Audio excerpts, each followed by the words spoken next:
Hey, it's Heidi Dawson, and this is Wednesday Wisdom, where I interview wildly successful people from across the world, where we get an inside view into what their daily life looks like.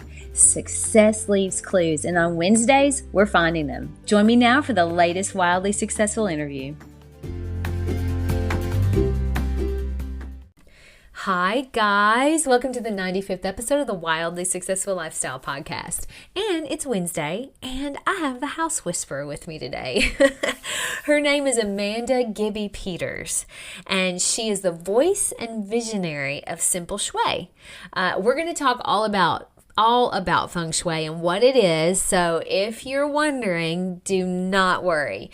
We cover it. So she's been teaching Feng Shui techniques and tips for over a decade. She's written a book called Simple Shui for Every Day, which I love, and you will love it too. But she has helped clients through her book, through her courses, and actually through one-on-one to transform their lives using Feng Shui. She's been called the Martha Stewart of Feng Shui, and she's been featured in Architectural Digest, My Domain, and many other places. I had so many questions for her today, and I think you're going to love her answers. She answered them beautifully. So let me introduce you to Amanda. Hi, Amanda. It is so nice to meet you. I'm so excited to be here, Heidi. I'm really looking forward to our conversation. Well, I have to tell you, I don't think you understand how excited I am, because I told you, I think that as an interior designer, I love the idea of Feng Shui, I'm going to tell on myself here. Before we started recording, I said, am I saying that right? So for everybody out there that is wondering, I did ask if it was Feng Shui, because there's so many ways I've heard it pronounced. So I'm excited to talk to you about that, because as a designer, it's huge in what we do, but we don't really study it all the time. So I've got all these questions, and I'm super excited about that. You have this great book out called Simple Shui. So tell us a little bit real quick, just before we get into the questions, what you do. So, gosh, I mean, I've heard the word house whisperer sort of thrown around in the Feng Shui world. And I think that that's probably a really good way for people who are brand new to understand. My job, my work involves going into a home and assessing how the surroundings are impacting and influencing the people who live there. And sometimes that can be really visible things. So you've heard the phrase like, move your furniture, change your life. It can be something like that, but it can also be things that you're not even aware of, things that you don't necessarily notice. So it could be energetic, or it could be something to do with an arrangement in the house in terms of how the home is built, the architecture, or even the lot that you live on. It could even be things that are happening in your like outside your home, but in your environment, your neighborhood, the surroundings actually around your home. Wow. So it's taking in all of that information and then listening to what a client called me in for, whether it was challenges, everything is going to hell in a handbasket, what do I do, to I really want to just get my Feng Shui on. There's all sorts of reasons people reach out, but listening to what their objectives or challenges are, and then figuring out ways in the environment that we can either mitigate or enhance whatever it is we're working on. Okay. Wow. I love that so much, because our home is, so important when it comes to our happiness and our all over just being. I mean, it's a huge part of our life, and I don't know that everyone realizes how much it is. So before we get into some of that, because I know that I've got so many questions and you're just gonna be like, okay, that's a lot, but let's start with this one, because even though this isn't about Feng Shui, it does have a little bit to do with it. Do you, morning routine, do you have a morning routine that you could share with us? I do. I'm really big into rituals. I think rituals are a great way to bring yourself back to the present. I think that they're a great way to trigger your creativity, to trigger feelings when they feel out of reach. And so, yeah, I'm pretty committed to my morning routine. I usually wake up about an hour before everyone else in my house. So that's somewhere between 5:36, I would say. I need an hour of quiet a day.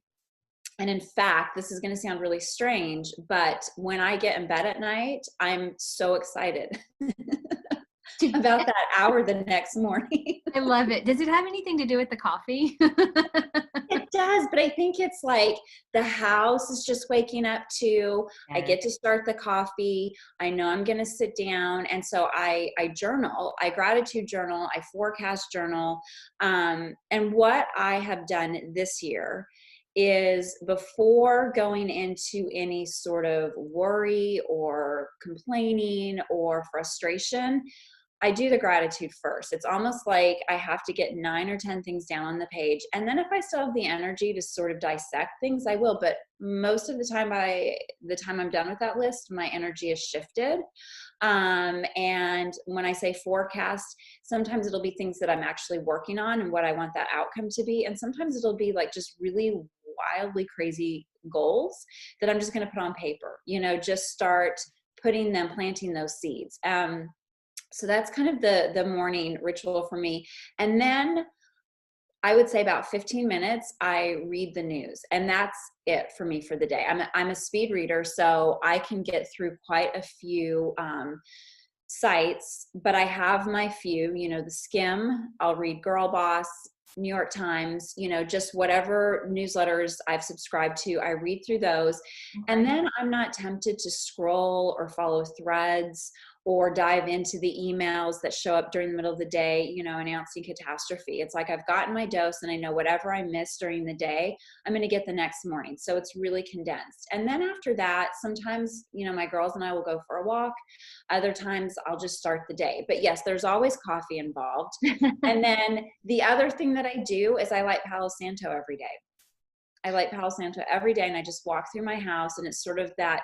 It's really brisk. It doesn't take long, but it's that moment. Say that again. So I light Palo Santo, it's a holy wood. It's from Peru. Okay. And, I don't know this. Yeah. No, I'm learning something. Yes. So I'm writing that. So you said that. So like it was just, everyone does it. And I'm going, I'm going to have to ask what that is. No, I'm glad that you did. And there's a lot of conversation right now about some of those smoke clearing medicines, sage. Is it incense then? Or? It's not incense. It's a little bit thicker piece of wood. And you light it and you kind of let it burn for a minute so that the fire can get, like the wood can get hot, and then it smolders. And so it's just a daily smoke clearing. I've been doing it for years. Palo Santo. Yeah, Palo Santo. It's Palosanto, 2 words. Okay, I'm going to look that up. Yeah, and in fact, I'll put it in the show notes too. So everyone that, if you're interested, I'll throw it in there so that you can look. Yeah, and if you are looking for, in fact, I was having a conversation with one of the people that I've worked with for years. She's my supplier, smudged.co. Great site, because a lot of people be like, well, where do I get it? Okay, smudge.co. I'll put that. Okay, I will put that in the show notes. So interesting. I want to go back to one thing real quick about your rituals and your morning routines that I really, really love, and I hadn't really heard this before, is that your 15-minute news. Do you set a timer for that? No, I just know how long it's going to take me to get through. Like like everybody at the beginning of this year, when things started to be in a free fall, it was like, it was so consuming. And so what I did was, I very intentionally, before that, I think I just subscribed to like the Skim and the New York Times, like, just their morning newsletters. I had a few others that I added to it, and I just thought, this is going to be the bulk of it. This is what I'm going to, this is where I'm going to pull the patterns. I always look, okay, what's the most important? It's going to show up in all the spaces versus what's opinion. Like, I'm not going to worry for the sake of worrying. Right. Let's not do that. Okay. I like that. I mean, I think that it does take out the element of, like you said, you think you're missing out, because I tend to think, oh, well, I have to stay up to date, but really, why? I mean, do you really need to? I mean, honestly. So then if you do 15 minutes, you just go, okay, all right, here's the state of the world. I can't affect change in that area. So now I'm going to move on to the rest of my day where I can affect change. Okay. I like that. And the other thing too is it's, for me, I think it's just great to have a pulse on what people are dealing with, because when I go into homes where people don't have like restrictions around media, it's good to know what people are chewing on.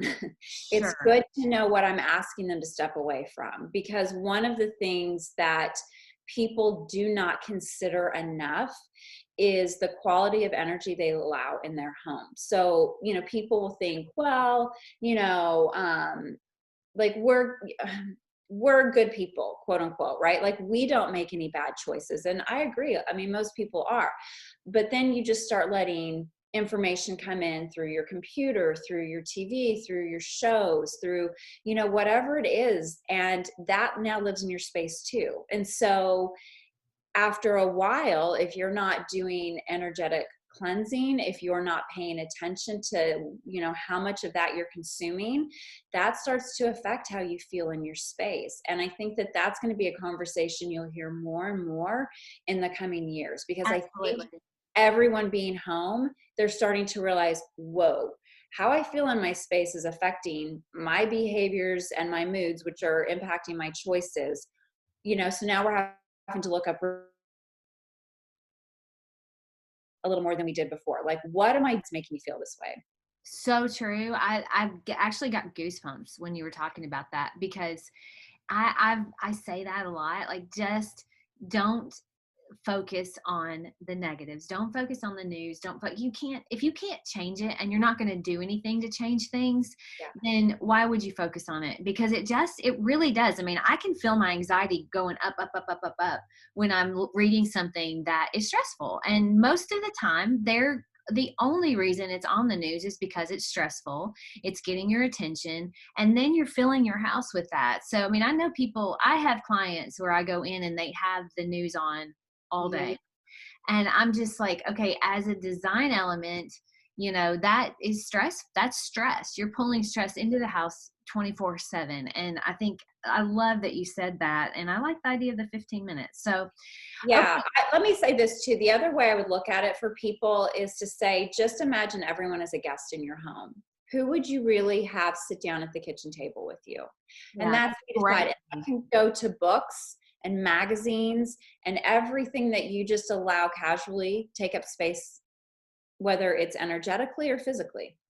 That's a really great way to look at that. I really like that a lot, because, sometimes you think even the movies you watch, it's like, would you want that energy? I mean, really, would you want that energy in your house? Because sometimes you go to bed and you're feeling kind of like, oh. Yeah.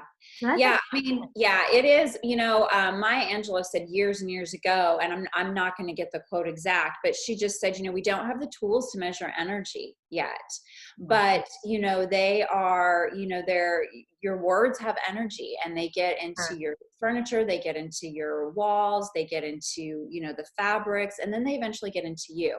And so again, even though you might not be the person saying them, if it's the news, if it's the binging of TV, if it's, whatever that media intake, the video games or the constant scrolling on TikTok or Instagram, whatever it is, it's all making a deposit in your space, which eventually withdraws your energy, if that makes sense. Like it's totally makes sense. Okay. So then, just because I didn't clarify this right out of the gate, you kind of told us what Feng Shui is, but can you give us sort of just a layman's terms, because not everybody understands or even has heard of. Some people haven't heard of it. So what is Feng Shui to you? Like, what, for a layman's terms? Yeah, so the simplest definition I have is that it is a body of wisdom. Feng Shui has been around for thousands of years. So it's this body of wisdom that really understands how your surroundings are impacting and influencing your well-being. And when you translate Feng Shui literally, it means wind, water. Wind represents energy, water represents fortune. And so when you are in the practice of Feng Shui, the only thing you're seeking to do is to align yourself with the energy of fortune. Okay. That is it. People think that it's, woo or a design trend or it's anti-religion or it's witchcraft. And it's none of those things. It's none Right. of those things. It's actually a lot of common sense. And if you dig into spaces and places and people who actually understand and have studied this, you will see that. A lot of magazines take it and run with it. Here are 10 things to do, and they cheapen it, but there's actually so much common sense and science that now backs up feng shui. And people, for me, I am a friend of logic. I'm very cerebral, and there's no way I could do this if I didn't have over a decade's worth of it, seeing how it changes people's lives. Absolutely. I was talking to one of like a producer yesterday, and he's a photographer as well. And I was telling him about this interview because that's how excited I'm just telling everyone, because I really do love the idea and the thought of feng shui in the home and how it affects us. But he was telling me that he was in Asia and there was a bridge that was having like so many accidents every week. And so they had a feng shui expert like yourself come in and say, what is going on here? And so he came up with this idea, and they painted this huge dragon on the bridge. And do you know that they haven't had any accidents since they did that? I know. It is like when I came to feng shui, I was very much the skeptic, and I thought there is no way. This sounds so ridiculous. And what is fascinating is that even in that resistance, things start happening. So you call it coincidental. Right. After a while, you're like, there are too many coincidences here. Yeah. Like there's Okay, something. If you're smart, you're going to be like, wait, something's up. I need to get this. There's something to this. Yeah, and it is. And I've been studying this and practicing it for 15 years, and I will tell you, it is, the science backs it up, but feng shui was there first. Sure, absolutely. It's in it, and I feel like as an interior designer, and when I, look and read the books and all that good stuff, I do feel like some of my design, I do feel like is innate to that. Yeah. Like some of the things, like you said, I feel like I do that innately. But then I read other things and I'm like, oh, that I didn't think about that. But some things you cannot control, like the way your home faces. If you have a house that you bought that faces the wrong direction or whatever. Right. And I don't get into, I've been trained in several different approaches to feng shui, but any of them that are going to fertilize people's fear, I tend to not engage too much in, because I have found, again, through my own practice, that if I tell someone 99 wonderful things about their home and then the one challenge, say like it's not facing your power direction, that's all they hear. Yeah. And you can't do anything about that. And honestly, there are too many energetic practices available and, really worth having conversations about, that I would never dare say like feng shui is the only one, or that feng shui is somehow an inoculation. Feng shui is not going to give you a perfect life. It's not going to spare you from your challenges. What it is going to do is soften some of those hard edges. It's going to allow you to move through situations with a little more grace. And it's certainly going to support and encourage you. I love that. It's so true. And, I think that we do, in a way, live in a similar universe, because you say on your website, I read that you said you find the sweet spot between home improvement and self-improvement. And I love both of those. Both of those are areas of passion for me. And I'm a big believer in your environment playing just a huge role in your overall happiness. So can you speak to that a little bit, the idea of the home improvement and self-improvement, and how you marry them? Yeah. So when people ask me for my feng shui rules, I don't have any, because every home is different. Every person is different, challenges, experiences, all of it. Okay. But if I had to distill it down, I would say everything is energy. Everything is connected, and everything is always changing. So when you look at everything is energy and everything is connected, it means that your house is alive. It's a breathing, living partner of yours, and you are connected to it. So You cannot change your house and not be better for it. And likewise, you're not going to go through any sort of transformation and your house not reflect it, right? So a really good example I give is when people choose to make healthier choices, Mm-hmm. what happens? What they put in their pantries, what they put in their refrigerators change. They spend a little more money on maybe workout attire. They're taking care of their space a little differently, right? Like Mm-hmm. your house is always reflecting at you at, any given moment where you are. So if you can almost think metaphorically, you could take that and walk through your house and say, okay, what is my house reflecting right now? And is there an opportunity to change it so that that's the information coming back to me, right? So Right. when I'm feeling kind of like, oh, sometimes, I'll go shake out the rugs, or I'll, judge the cushions, or, I'll move Mm-hmm. things around so that I see things differently. Like these are all very simple ways to interact with your environment so that you get that energy, you get that reciprocation. Yeah. So then, as far as things in your home, you were saying like your home is alive and ever changing. I don't keep. I always do fresh flowers and fresh greenery. I have one plant that a very dear friend of mine and a client of mine sent to me as a gift, and um it's a little tree, and so I water it. I have to water it every 2 days. Mm-hmm.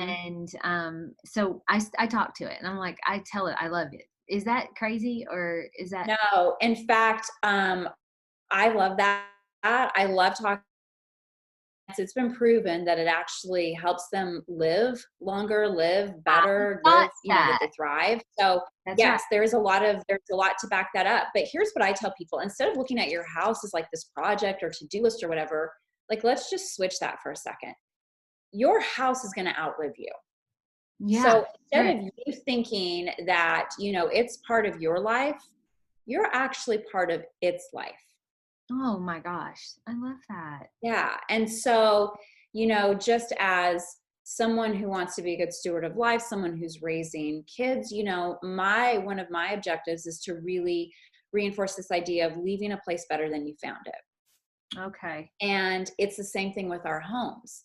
And the minute that you get, again, that your home is this living, breathing partner, that it wants to help you, and you start making, gentle gestures towards it, like buying the flowers, sweeping the porch, taking care of the things that you feel are burdensome, right? It's going to pay you back tenfold. Like you will never do anything in your space and not receive, a return on that investment. So true. It's so true. And my husband and I were sitting in our space where we drink coffee, and right now, because the holidays and everything, you have a little more around than we normally do. And I said to him, I was like, I I feel anxious about the things that we kind of have, and it's not clutter. It's just Right. more things in the house. And he agreed. He was like, I feel the same way. And we both, because we normally do not have a lot of clutter in our house at all. So it does affect you, and it affects the way your thoughts about coming home. If your home is clean, your bed is made, you have, I think fresh flowers or whatever, and you come, you're coming home to that. It's a relief rather than a stressor. Yeah, I think a lot of people up until 2020, because these are things that I've been talking about forever. I think my first blog post went up in 2007. So, this whole idea of taking care of your house as a form of self-hospitality.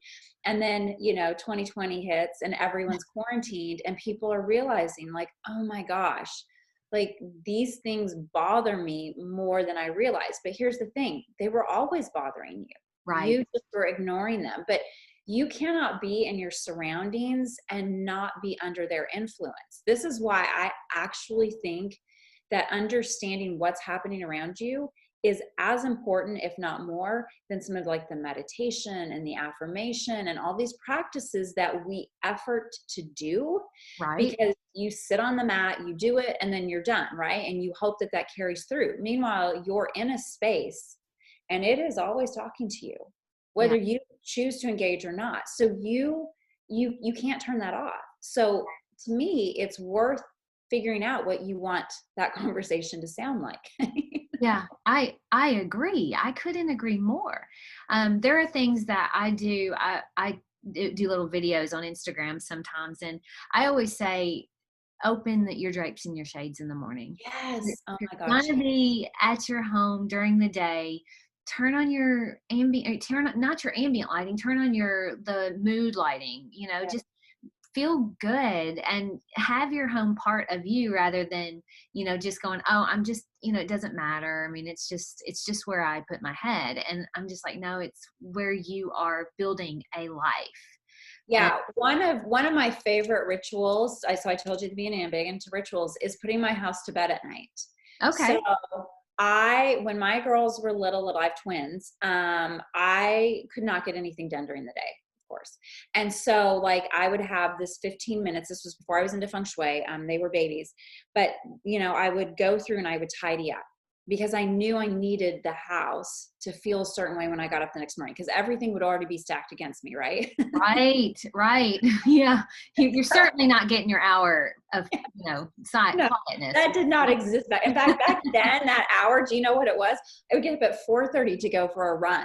Like I Oh, was just like, I have to have like just some peace and quiet. So wow. anyway, when I got into Feng Shui, what I realized is that you are the strongest influencer of the energy in your space. Okay. And, I thought, okay, well, then I don't always have to have the fresh flowers. I don't always have to have the fresh fruit. I can walk through the house and engage the energy. And this is really important, especially for people who have bigger homes with like guest rooms that they don't use or dining rooms they never sit in or basements, that just sit with all the stuff. You can walk through, and by tidying up the house and turning on the lights or turning them off, you're tidying up the house's energy too. And so every night I just walk the whole house. I purposely in the morning turn all the lamps on, Yeah. open, the same. And then at night there's a reason to go in and turn things off, put the house to bed. Wow. And I love that way, that. your house will be ready to greet you in the morning. Well, and I say, this is what I'm talking about when I say innately. I think a lot of people do. No, they don't do it, but I do innately wake my home up in the morning. So Yeah. that I actually say that. And in fact, my husband he has that ritual as well. Like, when he wakes up, he's like, he opens all the drapes and the shades, turns all the lamps on. And before he would have never done that. But he's like, now, even if I wasn't home, he does it because he's like, it feels so much better. So I love that ritual and the nighttime ritual. And, is there something about not ever going into a space in your home? Like if you have guest bedrooms, do they want to have you come through every once in a while, Well, I mean, if you're saying, if guests are there, or are you No, asking? if you just never, I mean, I have friends that have very large homes and they never like go upstairs ever. And so, do you know what's so funny? People will spend a ton of money, staging, I'll call it, a home. And I say stage because you're not actually using the space. Right. It's bad feng shui. Okay. And I use that. I don't No. like good or bad, but if you have a room, it doesn't matter how beautiful it is, right? If it's not being used, if it's not serving you, if it's not part of the conversation, then the energy in there is getting really settled and quiet and very yin, and it's not contributing a lot of life. Got And it. so that pulls away from all of your other efforts. And so See, to I me, think that, yeah, yeah, I mean, this is so interesting. This is why I knew this was going to be so fabulous because I kind of thought that, but and I've never heard that yeah. spoken the way you've said it. So that's, Yeah, I call it the dining room syndrome, where you have the dining room and you yeah, never use it, and you're like, oh, something's just off. It yeah, is worth taking the time to figure out what would make this room more inviting. right. And if you can't afford a designer, or you can't afford, like, make the mistakes. You will live. You will be okay. Like, I have lost square footage in my house from painting walls so many times. So funny. I love it. Well, you know what? That's good. I have what we're sitting in right now that you're looking at used to be a dining room, right? And that when we bought this house, they had it as a dining room. And we are not, I love to entertain, but we are not formal, like sit Yeah. down sit, unless I'm doing a fancy dinner or something, which I do love to do that.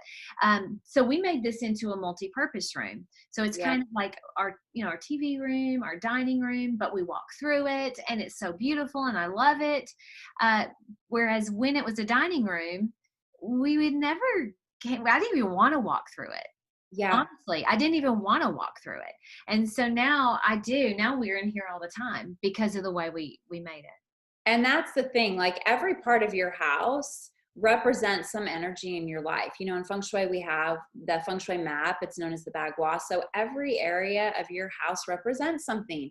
And so, to you, you're just like, oh, it's a guest room. But what if that guest room is sitting in your love section and it's never getting any TLC from you? Oh boy. It's probably impacting your relationships.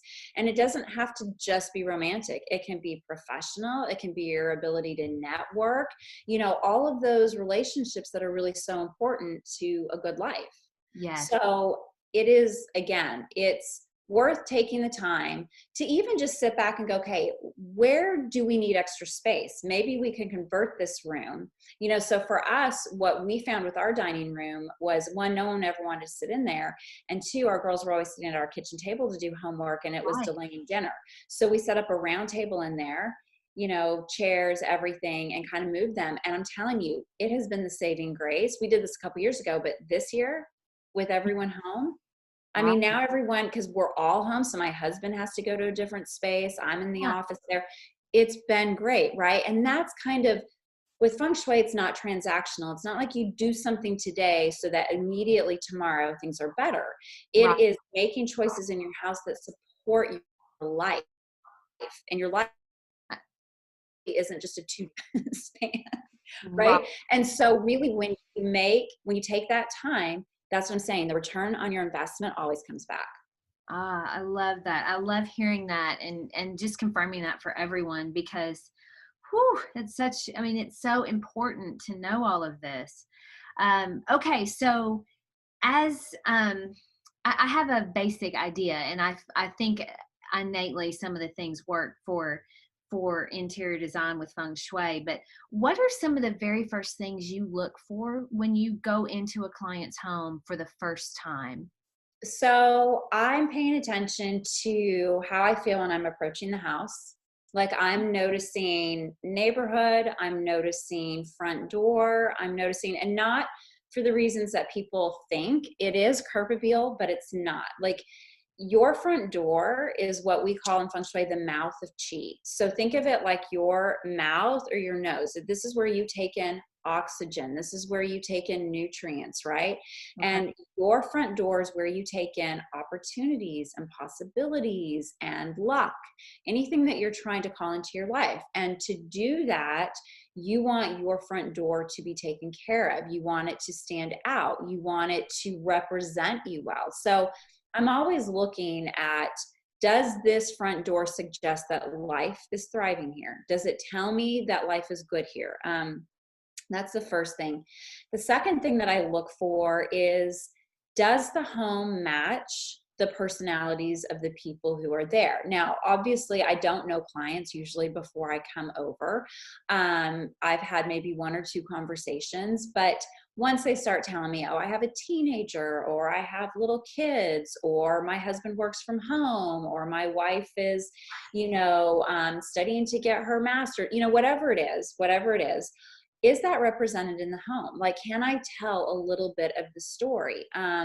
Because what I find is either the home is perfectly staged, and so it doesn't really reflect the personalities, or there's a lot of, and I say clutter loosely, this isn't like a hoarding situation, but where people just have let decisions build up around them. They haven't made decisions about where things go. And that is definitely impacting the quality of life that they're having. So that's something that I look at.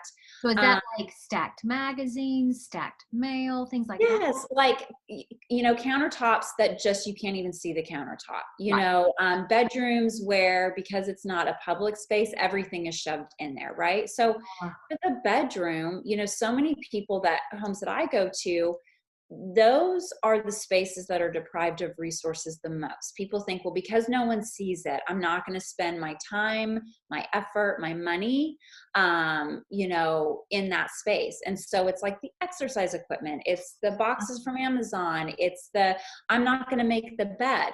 So really important for people to understand, if you want to be prioritized in your life, you need to prioritize that bedroom. Yeah. It is that simple. So true. So if you're not going to put yourself first, there's no reason anyone else out there is going to put you first. Wow. Well, It's really about holding very clear boundaries if you kind of, sink into it. And so it's like, if you're not using the exercise equipment, out. If the kids got their stuff in there, and everyone is so, I have twins. You need to start instilling rules early, about things, because if we don't teach our kids how to handle their things, then they rely on that stuff for confidence. Like, it really, they need to learn how to manage their spaces and have rules and boundaries on it. So give us an example of that. What you mean by that? Like, everything has a home. So you need to put your things in their home. I don't know where they go. Okay, let me show you where they go. And then reinforcing that and reinforcing that and reinforcing that. Okay. Because ultimately what you're teaching is not tidiness. That's like a great byproduct, but you're teaching them how to hold boundaries for themselves so that they can communicate that later in life, that there's an order to things, and it's okay to have this separation between play and rest, which later becomes professional and personal, right? So you're instilling that very early on. Got it. Okay, that's great. So is there something that you notice that a lot of people do that is contrary to, or is kind of fighting feng shui, that is consistently a problem? I think that, well, I do think that people rely on things a lot more than they should. So what I mean by that is, like right now, I would say over the last couple of years, crystals have become very trendy. People buy like the big geodes or whatever, and they're like, well, I bought this rose quartz or I bought this amethyst because it means, and then they place it somewhere and think that it's just going to do the work for them, right? Like, that kind of sort of shortcutting doesn't work. And it can be beautiful. Like, things can be beautiful, but if you don't have an intention, if you're not connected, then it's just a thing in your house. And I'm not saying that runs counter to design, but I do know sometimes people will say, well, because that looked good, I did this. And it's like, I want you to go a little bit deeper, right? Like, you need to have, like, your things need to have a meaning to you. The other thing I'll say that I find is that people will sometimes choose design over like comfort. Okay. And what I mean by that, I'll give you a really good example. So I had a project in LA a while back, and this house had a whole wall of windows. But there were a lot of problems in the home. And I suggested, we were working, it was a whole team, there were designers present, but I was like, let's hang up some, drapes, panels, something that can go off to the side, but so that they can, that the house can go to bed at night, that the windows can blink, then close their eyes and rest. And the designers really didn't want it because they felt like it took away. And I understood that. I understand that design concept. Yes. However, what the clients were going through, there were a lot of problems in the marriage. The kids were really demanding. And what I know from a feng shui perspective is those windows were just allowing so much energy to come in. They were never getting a break. It was like just full exposure on all the time. Got it. And because of that, that's why I made the suggestion. And ultimately, they ended up choosing to not do the blinds. And, the couple ended up divorcing a year later. Right. And it was just one of those moments where I'm like, I get you want the pretty, I get you want the perfect, I get you want the Insta worthy picture. But this is really about what's going to help you. Because again, there's this energy conversation happening around you all the time. And so that's a very specific example. That's not more generic, but it gives an idea of what Feng Shui can offer in terms of that design process and just different considerations.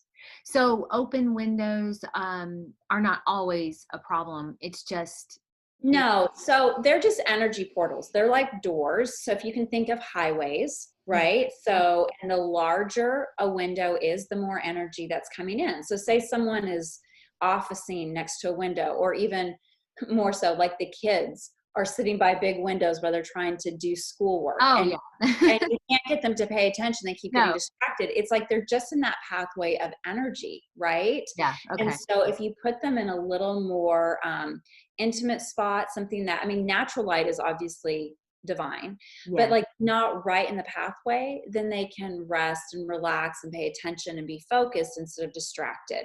And so it's the same thing. Like this wall of windows was where the living room was, where the kitchen was. So it's where everyone was, and no one was ever getting a break from it.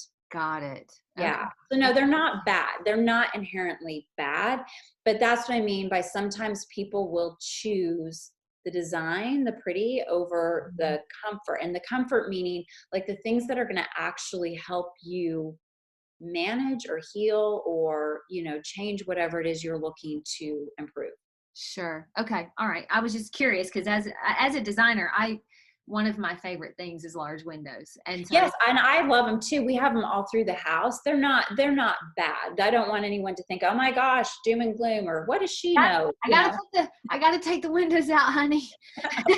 No, it's not that at all. But it is, it's one of those things where if you start diving, so let me say it this way so people know how to handle that information.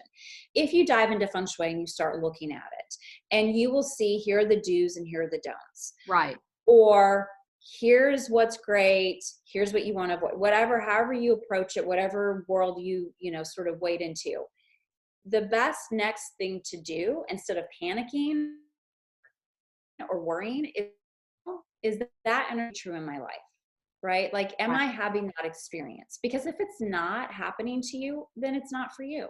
Right. But Right. if there's some truth to it, then maybe follow that thread.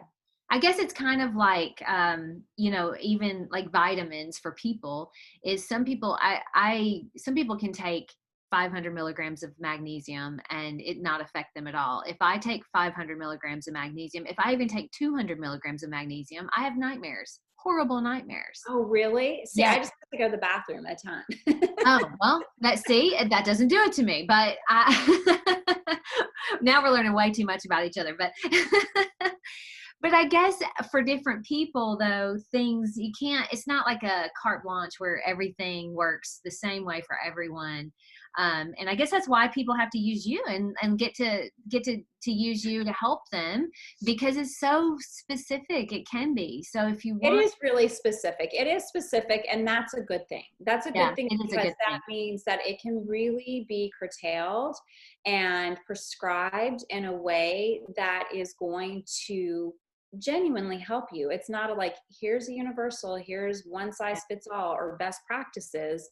It can be something that really can be a helping hand. I love it. Okay, so I have used this before, and I want to make sure that it's right. Sometimes I'll say use feng shui as a verb, like. Yeah, I do it all the time. Okay, good. So that's okay. All right. So is there something, like one thing that people can do to help feng shui their home? Like just one thing. Yeah, so I'll give you two things. One is I would definitely go back to that, like make an offering to your house on the weekly. Like just start making whether it's buying the flowers or the fresh fruit, or it's opening the windows, or letting the fresh air in, or even just opening the front door to go check the mail, because so many people come in through a back door, a garage door. Like doing those things where you're really engaging your house and you're doing it intentionally and you're acknowledging that you're in this relationship, that over time can be such a game changer. So that's one thing I would say. And then the other thing I would tell you is in Feng Shui, we have areas in the home that are considered power spots, and they're all different, but they represent health, wealth, prosperity, well-being, all the things that are important to us. So take some TLC to the front door. pay attention to what's happening in the kitchen, and love up on your bedroom. Those are all for different reasons. Like I just said, important areas in your house. And so when people are like, well, I wouldn't even know where to start, make improvements in those 3 areas and then notice, like pay attention to those quote unquote coincidences. I love that. Thank you so much for that information. That's great. Great, great, great. Okay. So when you said make an offer to your home, you said that every week, right? Yeah, I mean, whatever you can manage. Everyone is in different circumstances. And, this has been a challenging year for people, but there are little things you can do. So maybe you can't go buy the fresh flowers, although I tell people, like, honestly, baby's breath is $3. It's Yes. beautiful and tiny Eucalyptus little is plastic $3. jars. Is eucalyptus okay? Is it acceptable? Yes, I mean, anything that's Thank fresh, goodness. because yeah, it's giving off energy. Like, Okay. those things are high energy. So what is going to happen when you're steeping in that is you're going to feel a little better. And people discount, I think because of our instant gratification culture, discount what a little better can do. It's sort of like a nap in the middle of the day. It can totally Change give your you life. for the rest. Yes, it can get you through. It just gets you through. It's the same thing. And when you make those little energy enhancers company in your home, Yeah. you start to notice feeling different. I have been doing this for so long. I can tell you that when we go on vacation, or maybe like at the beginning of COVID, the flower shops just didn't have a lot in because of shipping Right. delays and that kind of stuff. You notice a difference. If you Yes. have flowers in your home all the time, and then all of a sudden there is a Yeah. a dry spell, you feel it. And Yes. I'm saying that because I think people go, oh, I don't think it makes that big of a difference, or they're Oh, just going to die. It really does change, because think about it. yes. You go in and you think, here's what you're really saying to yourself: I deserve this. Yes. And my home deserves it. Yes. And then that's the energy that you walk out into the world with. Like, you're a little bit taller, your shoulders are a little more squared up. Like, I deserve this. You're treating yourself, you're treating your home. It's a win-win. I love it. I have fresh flowers every week, and it's usually eucalyptus. I Uh, love you. yes, sometimes if I can get tulips, but they don't live long enough, and we can't have anything dead, right? Uh, get rid of the dead flowers. If you have dried plants, is dried are those? So yeah, so it's a sliding scale. So what I tell people is to try to think of things in terms of, like, biggest amount of energy you can possibly get and no energy. And Okay, so here's my take on dried flowers. They're not giving you any of the wind that fresh flowers are. So if you're like, well, I have dried flowers, and that is your, like, substitution for fresh flowers, it doesn't work. okay, good. However, I agree if with you that. have like a beautiful bouquet from a wedding or Yeah, something, and you want to hold on to it because you love it so much, then that is the energy exchange happening. However, with dried absolutely. flowers, you have to be careful about the dust, and Mhm. you have to make sure that the minute you stop getting sort of that buzz off of them, you let them go.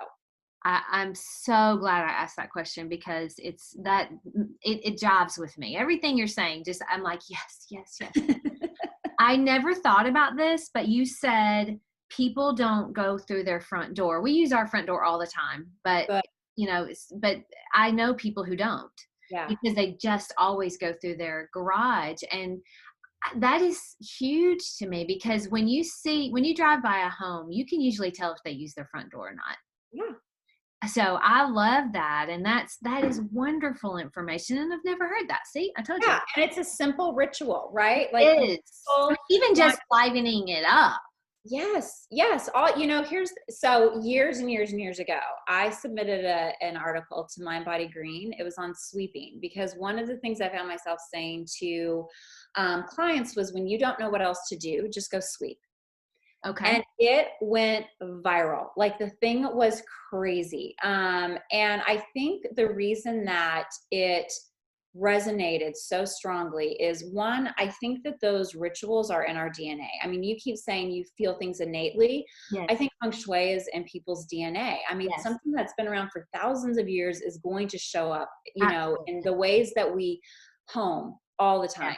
And sweeping is still, around most of the world, such a common practice. Just here, we're like, can I get the leaf blower? Can I Okay, just? you're gonna laugh. I thought you said just go sleep.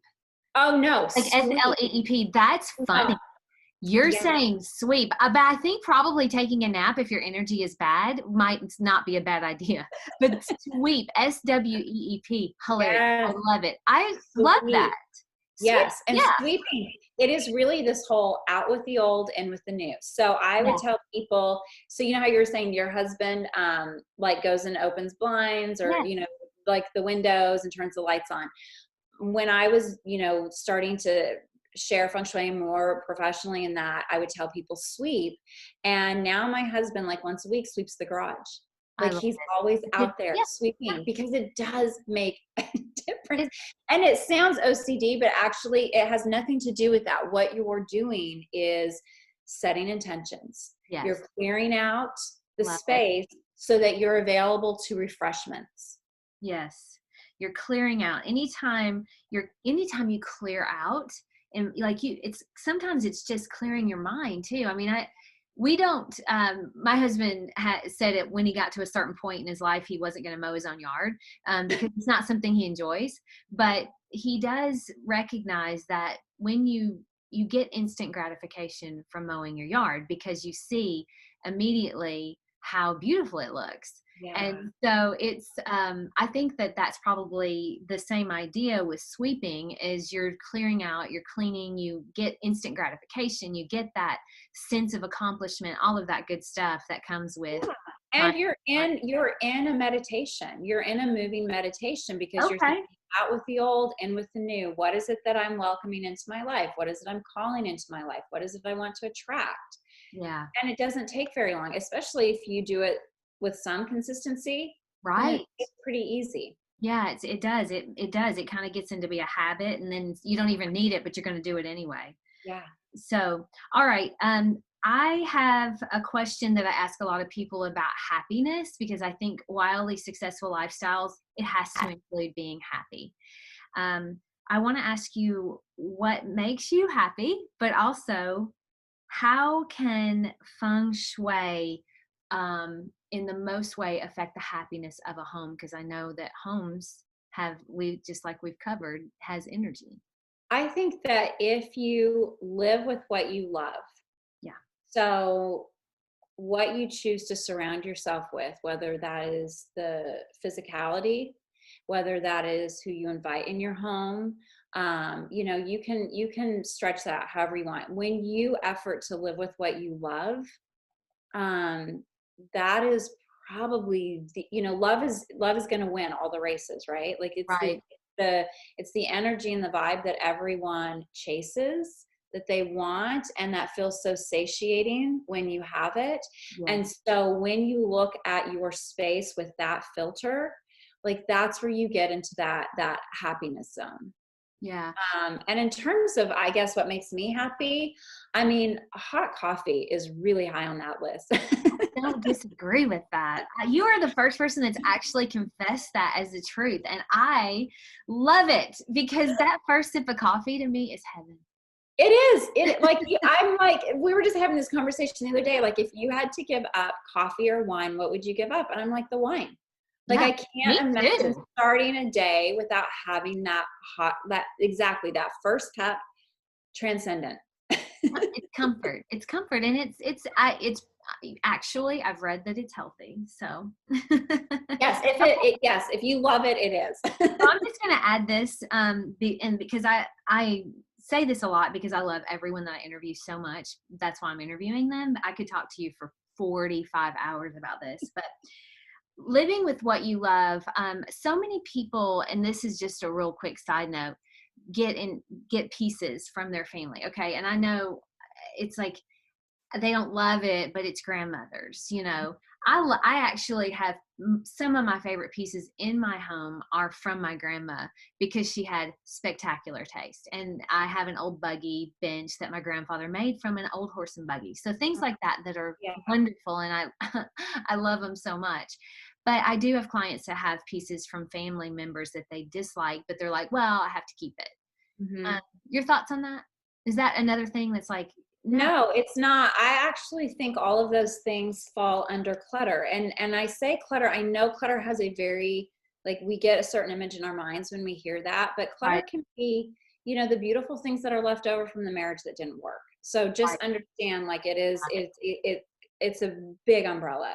Um, the things aren't what hold the meaning themselves. It's your memory around it, right? Like that thing Great isn't point. going, so it's hard, but you have to ask yourself, and again, a great question for everything in your home: what is that first hit I get off this?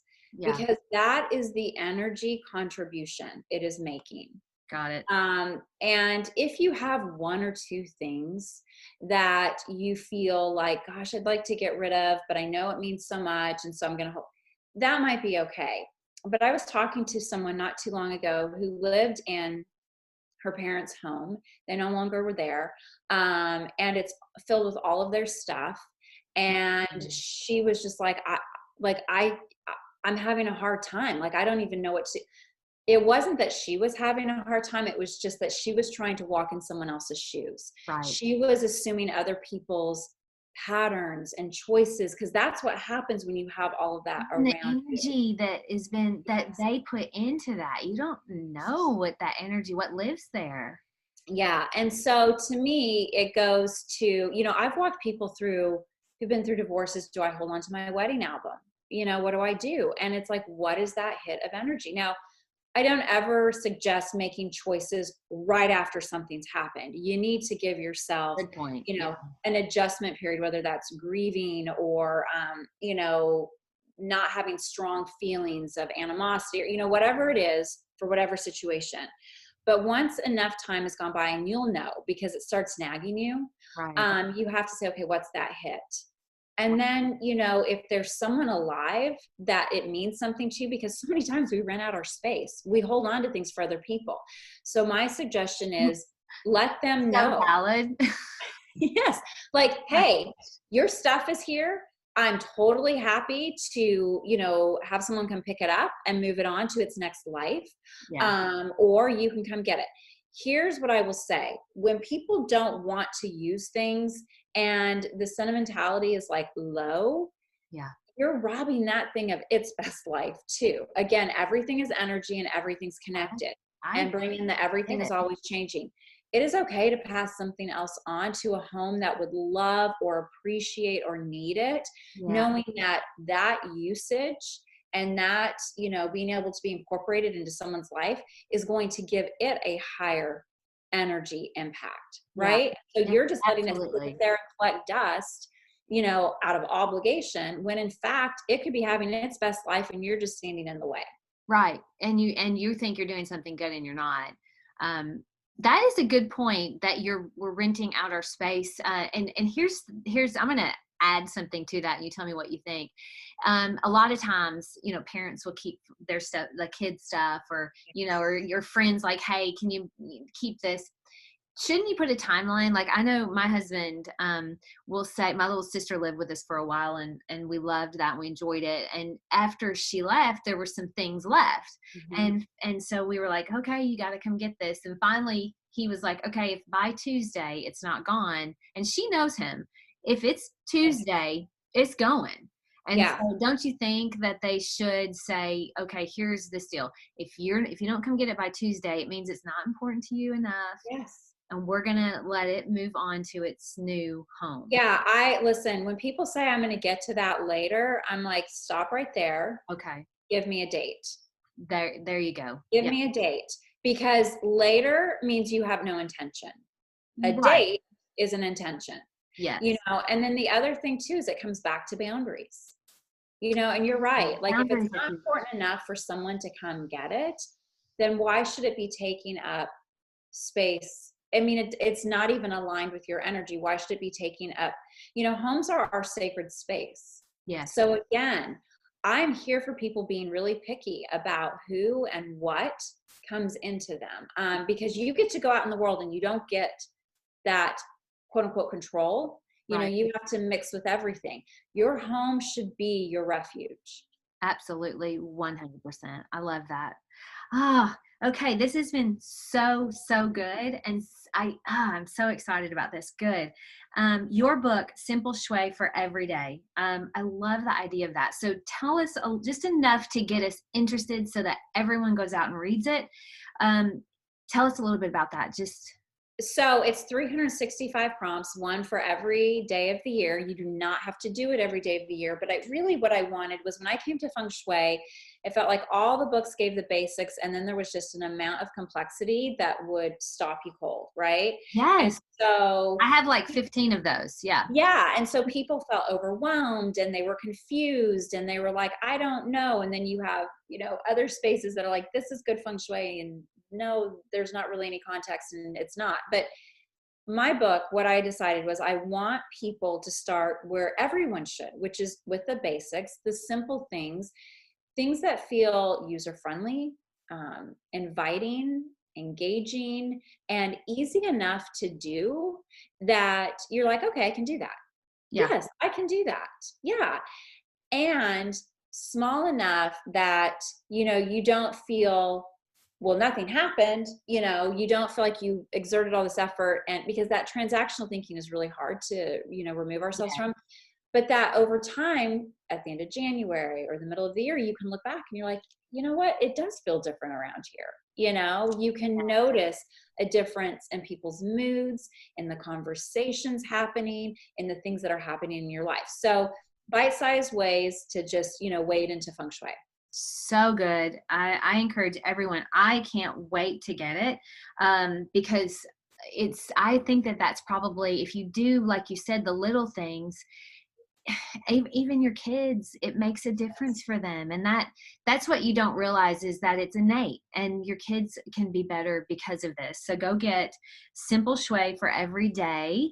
And I will put that in the show notes. And also, how do they work with you? Because you also help people one-on-one as well. I do. So I have a couple different ways. The first thing I would say is go to my Instagram. That's at Amanda Gibby Peters. That's Gibby Peters at Instagram.